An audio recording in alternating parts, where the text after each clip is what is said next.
Hello again, this is Milton City Council, Matt Kunz, doing another video for you, but this is not a City Council meeting recap. This is not a work session recap. Again, these thoughts are my own. I don't speak on behalf of everybody in the council, but I'm here in front of this barn that you might have seen here at Birmingham Park. You know, 8 years ago in 2011, my wife Radonna and our dogs Jack and Rockney and Buster and Christopher Bloor were here taking pictures to create campaign material as we decided to run for the then District 6 race in 2011. And when I gave my original speech, which I'll actually include here in links below this YouTube video, I wanted to let you know I believed in several different things. Number one was, I believe that there is a God and I'm not him. That's my number one political philosophy. Number two, though, stems from that, which says that our greatest assets are not our roads and not our bridges and not our buildings, trees, or waterways, or even the dollars in our bank accounts. But our greatest asset is the God-given talents that he put inside every single one of you. And I've always believed that when I came into play and began to serve as your representative on the City Council. So the reason why I'm doing this video is because a lot of you have asked me, Matt, why are you not running again? Or what are you going to do next? And so I thought it would be important for me to explain this process to you so you know where I'm coming from, but really how I think things ought to be considered as elected officials are looking at leaving council or however that goes. So as it is, when I originally ran, there was only 2 full terms allowed by the city charter. And I gave the commitment to do the things I said I would do, which is to help expand our parks and rec programs, to continue to help our commercial zones, to believe in our entrepreneurs, to create an environment of volunteerism that we have in our own city, and especially to be able to help our rural character by finding creative solutions without using our taxpayer dollars to help achieve our objectives wherever we could. And that was first and foremost because I believe that if we collaborated and worked together and we're open to those ideas, we can find ways to do it.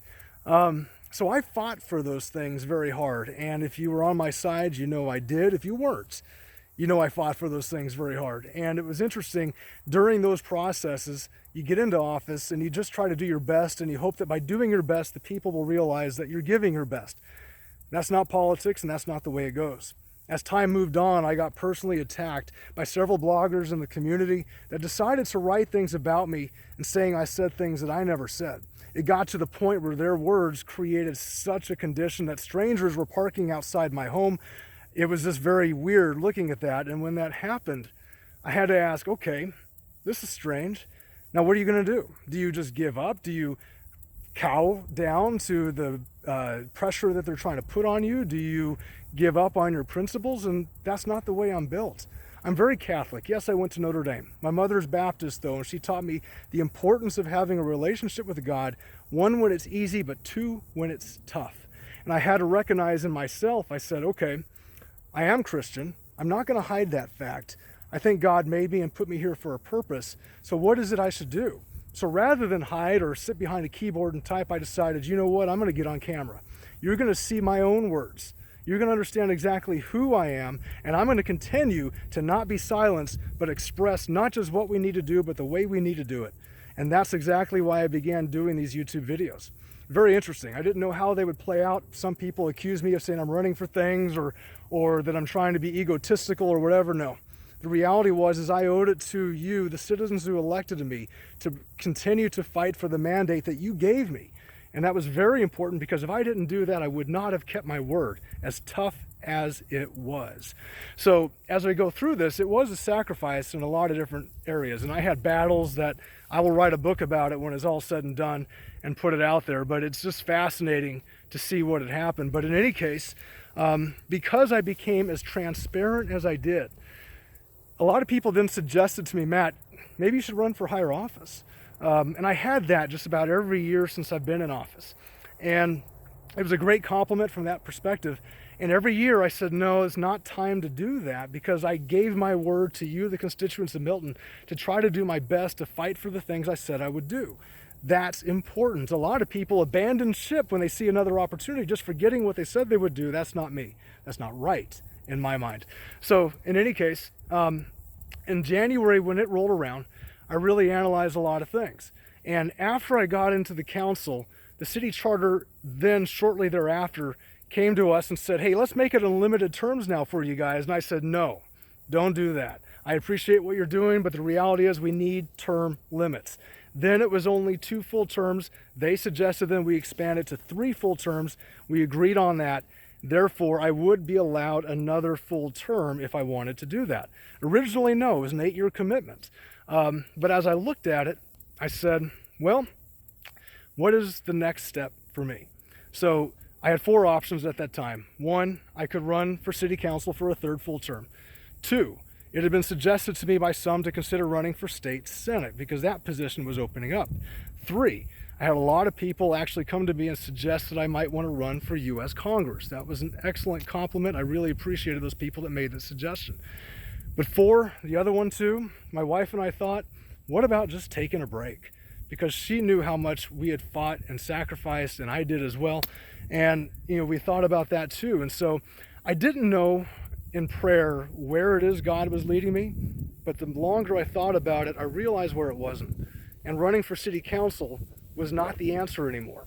So from that perspective, rather than play games with elections like a lot of people do, I made the announcement, it's time to get out. So from that perspective, I made that announcement to give the community plenty of time to try to find good candidates to run. And now we have 2 people that are running for my seat that have a lot of experience in our city.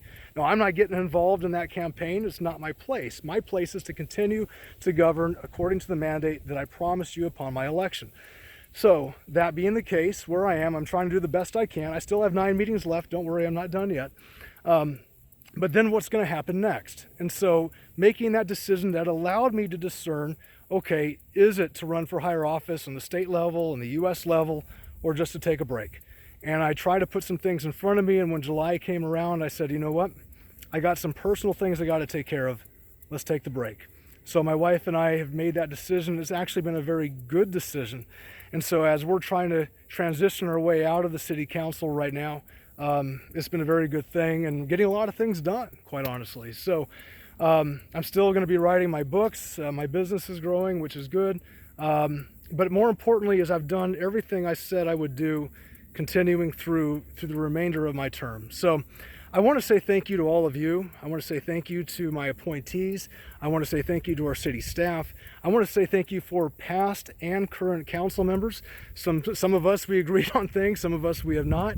But even if we were opposed, you always made me better, and I appreciated that too. So that's why I'm doing this video. I want to let you know I gave it everything I had on the city council. Those who know me know I have. Those who oppose me know I have.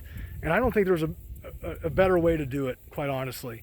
I think our city has grown a lot. We've been on the map. We have a lot still to do, but that's going to come, again, by your talents working together to help make our community the best place to live, work, and play. So thank you again for all your support. Thank you for being the best part of Milton. I appreciate all your support. If you have any questions, reach me on Twitter at MattKunz59. And again, continue to make this the best place to live, work, and play. Take care.